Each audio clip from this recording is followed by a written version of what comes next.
100% real and everything. You know what I'm saying? Right now, you're in here with Rudament. Right now, we're at the beatery and everything. Rudament, I gotta ask you, man. That name, the beatery, that's just hot right there, man. That's why I'm sweating over there from that name and all that.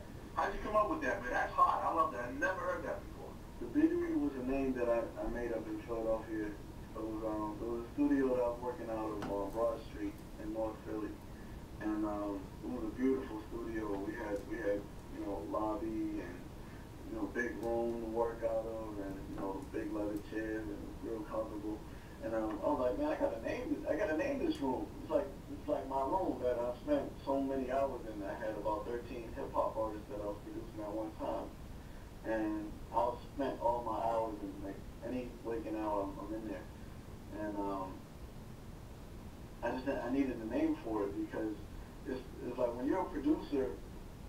I don't know if any of the producers that are watching this have ever worked on a production line, but I worked at a steel mill. I've worked at a warehouse that sold where fireworks were packaged.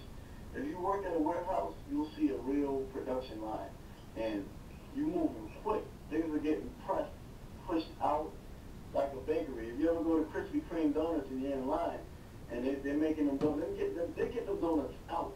Like you gotta move. You can't sit still. You can't be. They're getting things out there.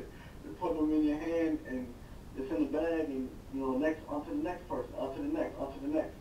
And I named it the Beatery because it's like a beat bakery. We chef them up like a sandwich, you wrap it up, and you get it out to the next, onto the next person. Who needs to beat? What kind? How fast?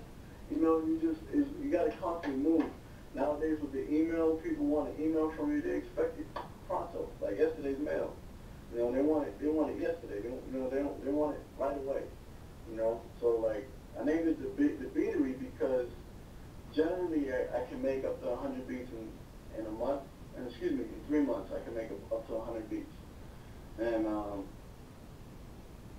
that takes a lot of dedication. And it takes a lot of time to get that out in such little time. But that's how a bakery works. They generate their numbers. They say, all right, we got to bake X amount of cake, so we got to do whatever we got to do to get these out. And ultimately, if we make more, we sell more. And so I named it the Beatery because of the amount of music being processed in that location. That's what's up. I love that. The Beatery and all that. Who would ever thought you can, come up with something like that, and it's like, that's hot, It's like, you gotta be original, and you gotta come correct with it, especially when you name your spot and everything, you know what I'm saying? Yeah. Where do you see yourself in the next years, future, what's coming to the Rudament and the Rudament Music Company? Well, I thought I was onto something. I thought that I had a lot of my own resources in the industry, and I reached out to them, and I thought that the resources I had would have helped me tremendously by now. I've been an option on a lot of things.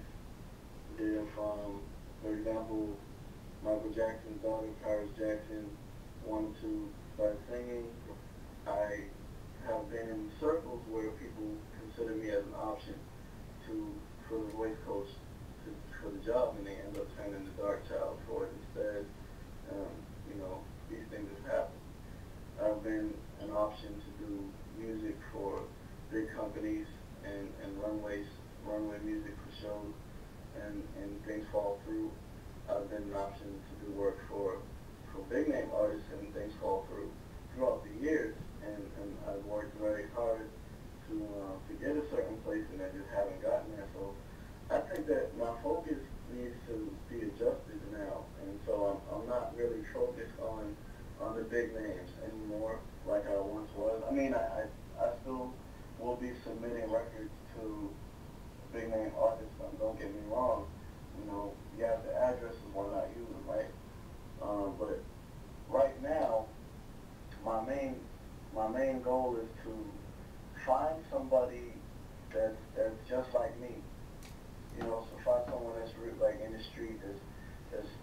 the ground up. It's a hard-working artist that has their 9 to 5 that they're tired of. They just want to do it for themselves. They just want to sing with their voice. They just want to rap with their voice and get them to where they've always dreamed of. And they need my help, and I need their help, and we come together, and I give them that transformation that I spoke of earlier, and they get that finished product, and sounds beautiful, and help them blossom their career. That's what I'm looking to do right now, is find someone to really help them garnish, mold them into, someone great. Or someone greater than they were before they came. Right. Now, who are some of the producers and everything that look up to you and everything instead of you looking up to them and all that? That's a good question. There's a producer that I just met out here. He's from I think he's from Dorchester. His name is Wilgie. Gonna be doing a video with him probably sometime this week, right here. Just busting it up with him. I might interview him and ask him questions on what his plans are, and I try to encourage people in whatever city I'm in to be the best person they can be, and to enlighten people around them and in their city musically, if possible. There's another kid out here. I think his name is Stroby. He's a lot of people know him. I don't think I've heard any of his music. I think I might have heard some of his music a couple of years ago. But this is why it's important that, people will remember you. People will always remember you, especially if you have a unique name that rings a bell. And when you get somebody's phone number, you use it. You don't overuse it, but shoot them a text message every now and again and say, hey, Merry Christmas, or, Happy New Year. You want to interact with people. Interaction is the key. And I think that there's a lot of producers that might look up to me. I know that I get a lot of calls or a lot of emails from artists that say that they sit up and they write countless hours to the music that's on MySpace, or they come home from work every day and watch YouTube videos. I'm very humbled by that, and I thank everybody that's doing that. It's very humbling to hear and to know that I'm having an impact on somebody. It was very depressing. It's very depressing being in here and not knowing that your stuff's being watched or listened to, but to hear that it is very relieving, and makes me want to keep doing it. Right. That's what's up around here. That was good, man. This is Mike Melendez and everything. You're watching Backwards Pesters ITV. My guest over here, my man Rudament.